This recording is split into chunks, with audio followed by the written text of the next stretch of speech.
7 लड़के, एक छोटी सी कंपनी, एक बड़ा ख्वाब। लेकिन ये कहानी इतनी आसान नहीं थी। 2013 में जब ये 7 नौजवान खड़े हुए स्टेज पर, किसी को नहीं पता था कि ये दुनिया को बदलने वाले हैं। सियोल की गलियों से लेकर बिलबोर्ड तक, स्ट्रगल से सक्सेस तक, और फिर अपने मुल्क के लिए सब कुछ छोड़ने तक।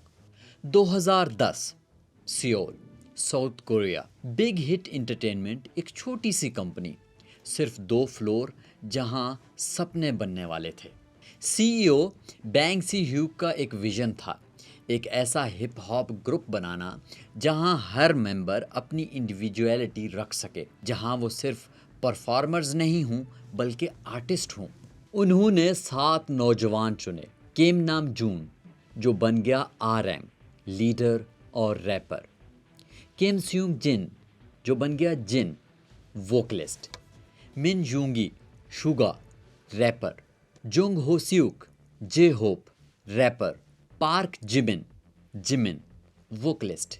किम Taehyung, V, vocalist. Jeon Jungkook, Jungkook, vocalist. ये 7 लड़के एक साथ रहते थे, दिन में 15 घंटे प्रैक्टिस करते थे। उनके पास फेम नहीं था, पैसा भी नहीं था, सिर्फ मेहनत और एक दूसरे का साथ था। लेकिन ये सिर्फ एक बैंड नहीं था, ये साउथ कोरियन गवर्नमेंट की कल्चरल डिप्लोमेसी स्ट्रेटेजी का हिस्सा था। हालियू, कोरियन वेव को दुनिया में फैलाना। 2013 तक कई कोरियन आर्टिस्ट ने ऑलरेडी ज़मीन तैयार कर दी थी। गवर्नमेंट ने पैसा लगाया था इस पूरे प्रोजेक्ट में। BTS को मिला ये सारा ग्राउंड वर्क, और वो भी बिल्कुल तैयार। 13 जून 2013, BTS ने अपना पहला स्टेज डेब्यूट किया।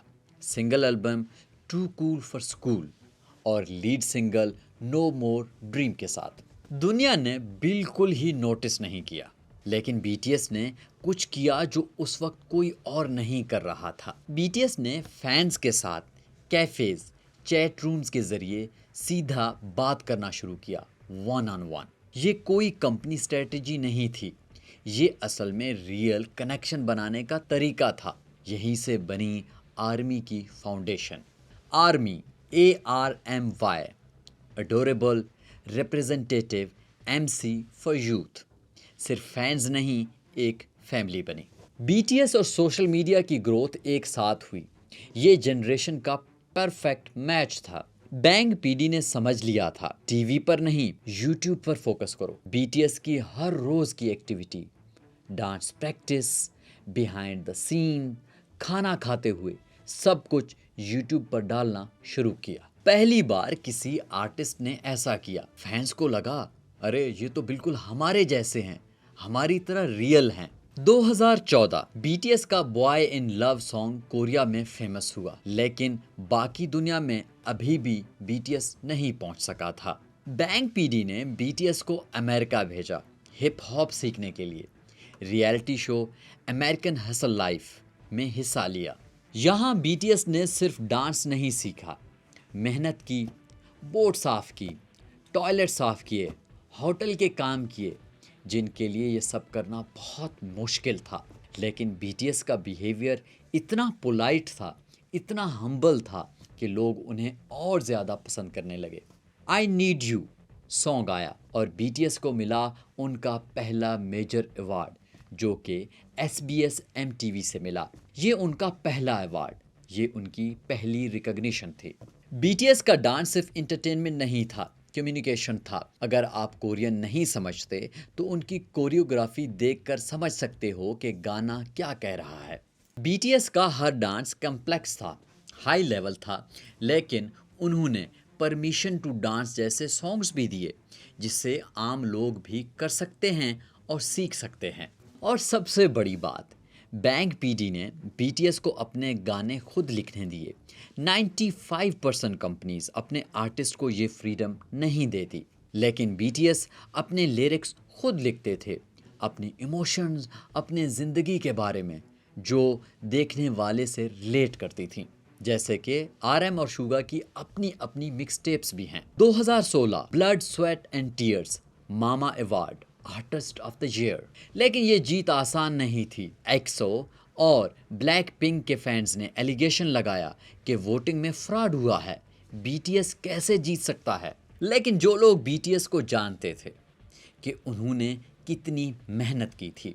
2017 स्प्रिंग डे अमेरिका में फेमस हुआ और फिर डीएनए आया और बीटीएस को पहली बार बिलबोर्ड अवार्ड में बुलाया गया। लेकिन इसके बाद बीटीएस थोड़ा गमगीन भी हो गए क्योंकि आर्टिस्ट ऑफ द ईयर का अवार्ड उन्हें नहीं मिला। वो डिसबैंड होने का सोच रहे थे, लेकिन उन्होंने अपने आप को रीशेप किया एक नए जज्बे के साथ। और फिर 2018 में आइडल सॉन्ग पर MAMA artist of the year award मिला। यहाँ से शुरू हुई बीटीएस की असली जीत। तब से लेकर 2021 तक हर साल artist of the year BTS को जाता रहा।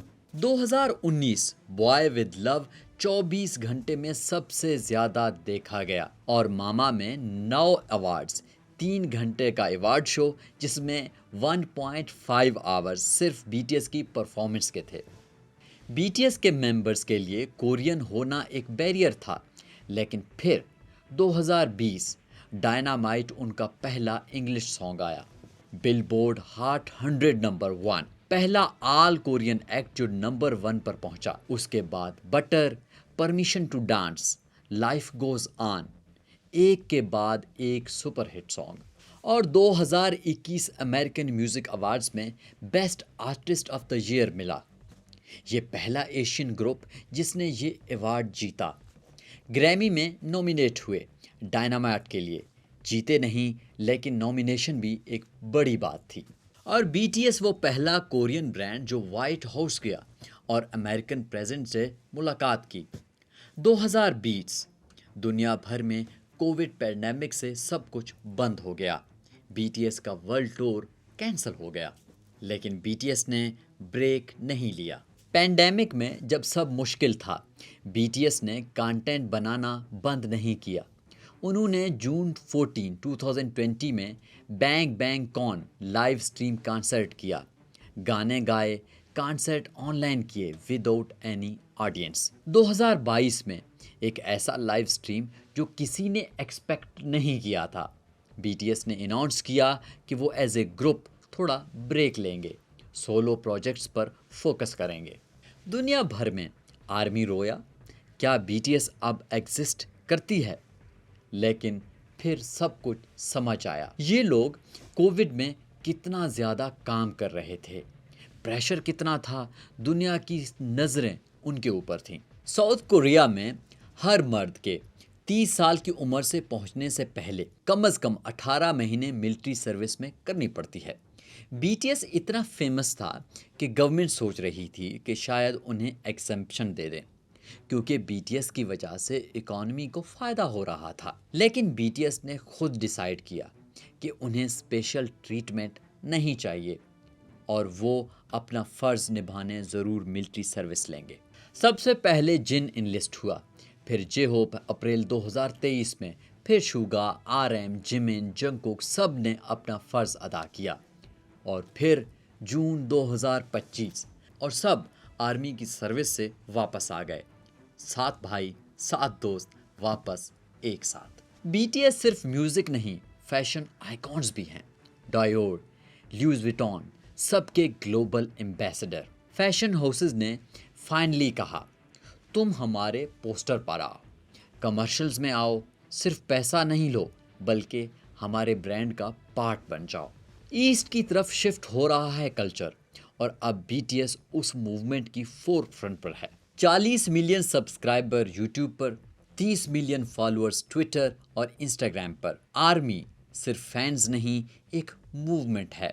आर्मी ने रेडियो स्टेशंस को कॉल किए, ईमेल्स की।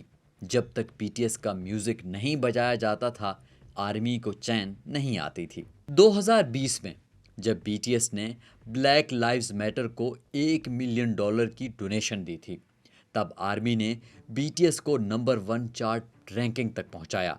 लेकिन आर्मी ने बीटीएस से ज़्यादा किया। उन्होंने दुनिया को बेहतर बनाया। चैरिटीज़, एक्टिविज़म, सोशल कॉजेज सब में आर्मी आगे रही है। जहां बीटीएस ने इतनी मेहनत की है, वहां अब भी एक नई एल्बम आरी रैंग के नाम से आ रहा है, जो मार्च 20 2026 को रिलीज होगा। पहला ग्रुप एल्बम 4 साल बाद एक बार फिर वो स्टेज पर होंगे। वर्ल्ड टूर शुरू होगा और बिलियन डॉलर्स का रेवेन्यू एक्सपेक्टेड है। 7 लड़के जो छोटी सी कंपनी से निकले, जिन्होंने दुनिया को दिखाया कि लैंग्वेज बैरियर कुछ नहीं होता जब आप दिल से गाते और रक्स करते हैं। जिन्होंने दिखाया कि वल्नरेबल होना स्ट्रेंथ है, वीकनेस नहीं है। जिन्होंने मुल्क के लिए सब कुछ छोड़ा और वापस आए और भी ज़्यादा मजबूत होकर। RM, जिन, शुगा, जे होप, जिमिन, जिंकोक और किम और 40 मिलियन आर्मी एक बैंड ही नहीं है, एक मूवमेंट है, एक फैमिली है, एक फिनोमिना है जो हमेशा फैंस की याद में रहेगी।